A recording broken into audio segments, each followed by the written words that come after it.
No 1/n1, अब 1/n आ रहा है ना, तो 1/n ही कंसिडर करेंगे हम दूसरा फंक्शन। 1/n क्या डाइवर्जेंट, तो ये फंक्शन में कैसे हो जाएगा डाइवर्जेंट। डी नंबर से टेस्ट में क्या कि नीचे लंबा नीचे बड़ा वाला, तब जाके एल ग्रेटर देन 1 पे कन्वर्जेंट होती थी, लेकिन मान लो ऊपर बड़ा आ जाए गलती से तो एल लेस देन 1 पे कन्वर्जेंट होगी। और यही कॉशीज में फॉलो होता है, जब पावर आप 1/n लगा देते हो तो एल लेस देन 1 के लिए कन्वर्जेंट होती है सीरीज। डायरेक्ट टेस्ट क्या होता है, जब साइन एन पे फॉर एन पी आ जाता है तो अगर पी ग्रेटर देन 0 है, ठीक है, तो कन्वर्जेंट हो जाएगी पी ग्रेटर देन 0 के लिए। और ये कन्वर्जेंस होती है 0 तक, जो लिमिट अप्रोच होती है वो 0 तक होती है। Radius of convergence of power series कैसे निकालते हैं, आर बराबर ही होता है कि जो भी लिमिट निकलती है 1/n में कर दो उसको। कॉशीज लिमिट 1an की पावर 1/n, ये होती है radius of convergence of power series. 1/1 के लिए होता है कि अगर इनपुट बराबर नहीं है तो आउटपुट भी बराबर नहीं होता। ग्राफ के टर्म्स में देखोगे तो बाई एक्सिस के अबाउट ग्राफ सिमेट्रिकल नहीं होना चाहिए, तो हम कहते हैं कि 1/1 है। अब graph of F X intersect some line parallel to X axis, ज़्यादा से ज़्यादा सिर्फ एक पॉइंट पे इंटरसेक्ट कर सकता है, एक ज़्यादा पॉइंट पे इंटरसेक्ट ना करे तो वो 1/1 हो जाएगा।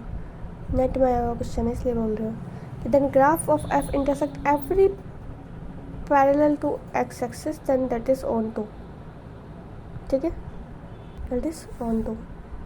जब इस तरह से आप कंपोजिट फंक्शन लिखे जाते हैं तो जो अंदर आता है वो ऑलवेज 1/1, जो बाहर आता है वो ऑन टू। कंटिन्यूटी क्या चीज़ है, कंटिन्यूटी बेसिकली कि फंक्शन डिफाइन है ए टू आर में, और मैंने एक्स कोई एलिमेंट लिया है आर में से, ठीक है, और A is a limit point.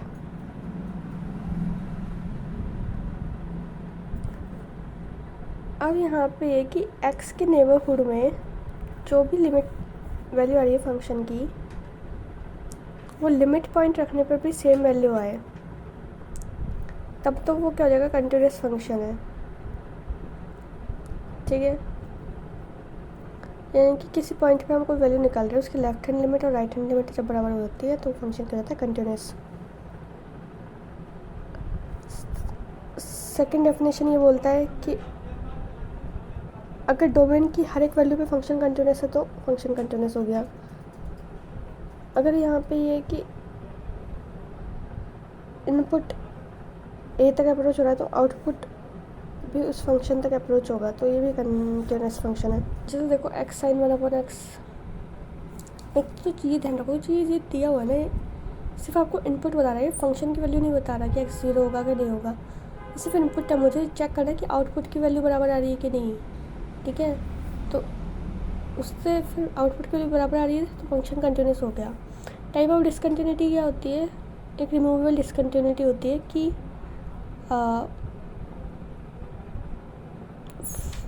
उस पॉइंट पे वो लिमिट के बराबर नहीं हो रहा,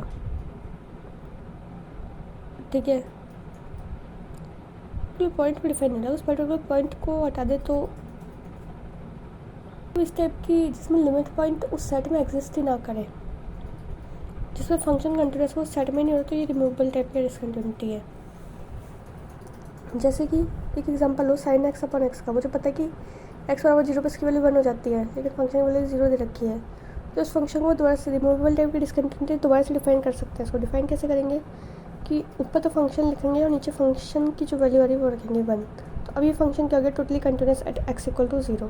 कंटिन्यूटी ऑफ फर्स्ट काइंड ये होती है कि जंप डिसकंटिन्यूटी बोलते हैं इसको, कि left hand limit right hand limit दोनों एग्जिस्ट करती है लेकिन दोनों आपस में इक्वल नहीं है। जैसे कि मॉड एक्स है, सॉरी ग्रेटेस्ट इंटीजर फंक्शन है, ग्रेटेस्ट इंटीजर फंक्शन में left hand limit right hand limit दोनों एग्जिस्ट करती है पर आपस में इक्वल नहीं होती। डिसकंटिन्यूटी ऑफ सेकंड काइंड की होती है कि लिमिट ही एग्जिस्ट नहीं करती, यहाँ उसमें लिमिट तो एग्जिस्ट करी थी बस इक्वल ही तो नहीं थी फर्स्ट काइंड में, सेकंड में तो लिमिट ही एग्जिस्ट नहीं करती है, एक्स बराबर 1 पे लिमिट एग्जिस्ट नहीं करेगी। दो टाइप की होती है, जिसमें फर्स्ट और सेकंड दोनों हो, मतलब लिमिट वैसे कोई लेफ्ट हैंड लिमिट या राइट हैंड लिमिट को एक लिमिट एग्जिस्ट करे और एफ के इक्वल भी ना हो। जितने भी मोनोटोनिक फंक्शंस होते हैं इंक्रीजिंग या डिक्रीजिंग, उनमें सिर्फ जो डिस्कंटिन्यूटी पाई जाती है वो जंप टाइप की है, जब मतलब कि लिमिट तो एग्जिस्ट करेगी पर आपस में इक्वल नहीं होगी। और जो सेट ऑफ डिस्कंटिन्यूटी होता है मोनोटोनिक फंक्शन के अंदर, वो हमेशा कैसा होगा, काउंटेबल। ठीक है, बाउंडेडनेस की थ्योरम ये बोलती है कि फंक्शन कोई कंटिन्यूस है किसी इंटरवल में अगर कोई फंक्शन कंटिन्यूस हो जाता है तो दिख रहा है कि इस इंटरवल में फंक्शन कंटिन्यूस है, इसका मतलब है वो उसमें बाउंडेड भी होगा। लोकेशन ऑफ रूट का ये है कि अगर एक इंटरवल दे रखा है और उस इंटरवल से रेंज आर्डिनल सेट में फंक्शन डिफाइन है और वो वहाँ पे कंटिन्यूस भी हो रहा है साथ में। ठीक है, तो नंबर सी ऐसा एग्जिस्ट करेगा ए और बी के बीच में जहाँ पे फंक्शन की वैल्यू क्या हो जाएगी, 0। मेरी थ्योरम तब काम करती है जब F A not equal to F B हो, फंक्शन कंटिन्यूस है क्लोज इंटरवल ए और बी में। ठीक है, तो एक वैल्यू तो मतलब एफ सी पे एफ सी बराबर होगा, कुछ ऐसा होता है। एक पॉलीनॉमियल है और डिग्री का है। ठीक है, जी एक्स एक कंटिन्यूस फंक्शन दे रखा है फ्रॉम आर टू आर। तो मैं सिर्फ एक ही चीज़ प्रिडिक्ट करती हूँ यहाँ पे कि जो जी है वो बाउंडेड फंक्शन भी होगा और पॉलीनॉमियल एक्स नॉट पे पॉलीनॉमियल और जी की वैल्यू क्या होगी, बराबर। यूनिफॉर्मली कंटिन्यूस क्या है कि फंक्शन डिफाइन है किसी इंटरवल में, उसको यूनिफॉर्मली कंटिन्यूस तब बोलेंगे जब वाई डिस्टेंस, मतलब फंक्शंस में दो वैल्यूज़ पे जो चेंज आ रहा है, ठीक है, वही चेंज जो वैल्यूज़ में भी उसके रिस्पेक्ट में चेंज आ रहा है। ठीक है, तो फंक्शन कंटिन्यूस मतलब कहीं भी ब्रेक नहीं हो रहा। अगर आप एक्स की वैल्यू थोड़ा आगे बढ़ा रहे हो तो फंक्शन की वैल्यू भी थोड़ी आगे बढ़ रही है और वो डिस्टेंस थ्रू आउट सेम चल रही है। मतलब एक्स में जितना डिफरेंस है वाई में उतना डिफरेंस है, फिर थोड़ा और फंक्शन आगे बढ़ा है तो वाई भी आगे बढ़ गया, कंटिन्यूस चल रहा है बिल्कुल, कहीं पे ब्रेक है ही नहीं, यूनिफॉर्मली कंटिन्यूस। जैसे कि कुछ फंक्शन मैं आपको बता देती हूँ कि साइन एक्स है यूनिफॉर्मली कंटिन्यूस, कहीं से ब्रेक नहीं होता। ठीक है,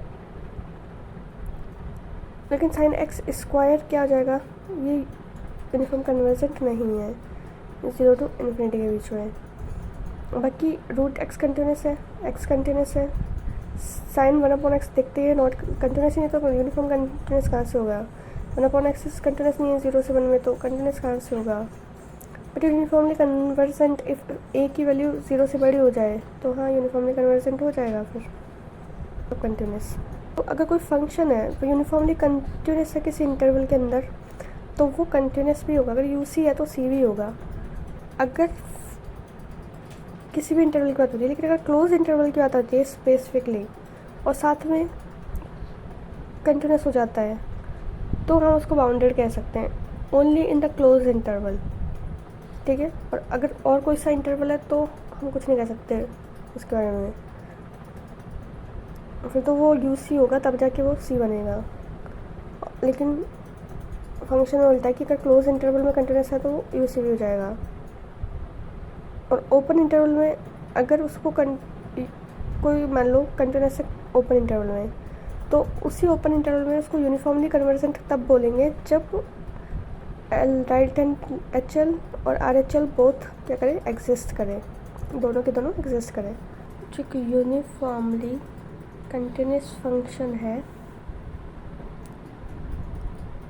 हम कंटिन्यूस फंक्शन के बारे में कुछ नहीं कह सकते वो बाउंडेड है या नहीं है। कंटिन्यूस फंक्शन तो बाउंडेड हो सकता है। कंटिन्यूस बाउंडेड फंक्शन, कोई फंक्शन कंटिन्यूस भी है बाउंडेड भी है तो हम ये नहीं कह सकते कि वो यूनिफॉर्मली कंटिन्यूस होगा ही होगा। का फंक्शन आ जाए इसमें देखो, डिनोमिनेटर भी कंटिन्यूस है न्यूमरेटर भी कंटिन्यूस है तो ये फंक्शन डेफिनेटली कंटिन्यूस ही होगा। कंटिन्यूस और बाउंडेड टाइप का भी दिख रहा है तो ये क्या हो जाएगा, कम्पैक्ट, कंटिन्यूस भी है बाउंडेड भी है, या क्लोज इंटरवल और है तो uniformly continuous on the compact intervals. And F is uniformly continuous on R, unbounded भी है, बाउंडेड और कम्पैक्ट एक ही चीज़ है। डिफ्रेंशिएबिलिटी है कि एक्स में जो चेंज आ रहा है उसके रिस्पेक्ट में वाई में जो चेंज आ रहे हैं लेफ्ट हैंड साइड पे और राइट हैंड साइड पे दोनों में बराबर चल रहे हैं चेंजेस। इसकी लेफ्ट हैंड लिमिट होती है F C minus H, F C minus H, ठीक है। और लेफ्ट राइट हैंड साइड की होती है एफ एक्स माइनस, ये होती है C plus H minus F C upon H बराबर करेगा limit X tend to C F X minus F C upon X minus C. कुछ फंक्शन वेरिएबल नहीं है जिसकी वर्ड एक्स है वो वेरिएबल नहीं है।